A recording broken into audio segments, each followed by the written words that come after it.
My name is Adam, and welcome to my van build.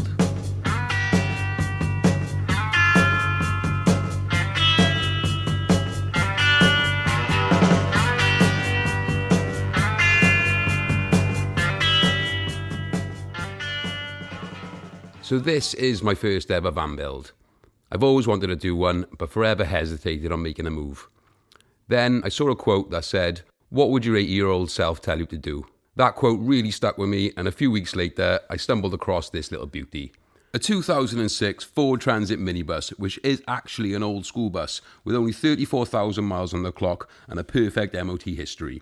Priced at $6,900, it felt rude not to buy it and just get stuck in. The first job was to get these seats out, and what a job it was. Some come out with a ratchet, others had to have a hacksaw or a grinder taken to them. I managed to sell the seats though, and had £400 back in total.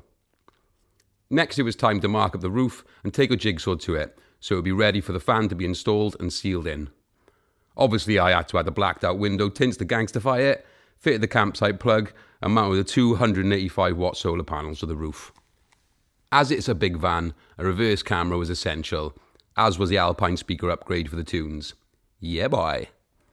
After bringing the bumpers back to life with a heat gun and some back to black spray, it was time to start laying the timbers for the floor. I fitted a diesel heater too, but I just forgot to film that bit. The 25mm floor insulation went in next, and I held it in place with aluminium foil tape. Then it was onto the pallet wood flooring. So fortunately, I previously stripped a bunch of old pallets to build a cold plunge. That wasn't getting used as much as I'd hoped, so I dismantled it and had the wood ready to go. It was just a case of measuring, marking, cutting and fitting, giving it a few licks with a sander and coating it all with some Danish wood oil. The flooring for the rear storage space was next. I used a 12mm sheet of ply, measured twice and cut once, a bit of spray glue, then felted it and fixed it into place. Fitted some sound dampening into the side panels next and started on the vapour barrier. Then it was onto the insulation. So I screwed timbers onto the ceiling and went for the staple and string method to hold the insulation in place.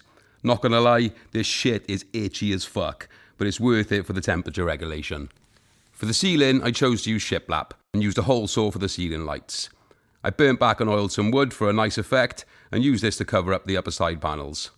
Then it was onto the electrics. So I bought my electrical setup as a kit from simplysplitcharge.co.uk. The diagrams they give you are really digestible and it takes a lot of the stress away for a few £100 more. For me, it was just a no-brainer. So my full electrical setup consists of two 185 watt solar panels, a 300 amp hour Fogstar battery, the Victron split charger and solar modules, and the all-in-one AC to DC charger and inverter packed into the Victron Energy Multi Plus.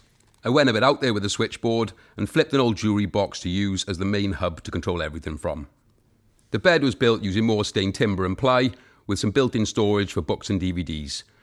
The mattress was bought to fit and I boxed in the electrics for extra neatness. After that it was onto the hobs and worktops. As I'm going off a gas bottle, new jets were needed to be fitted to control the flame.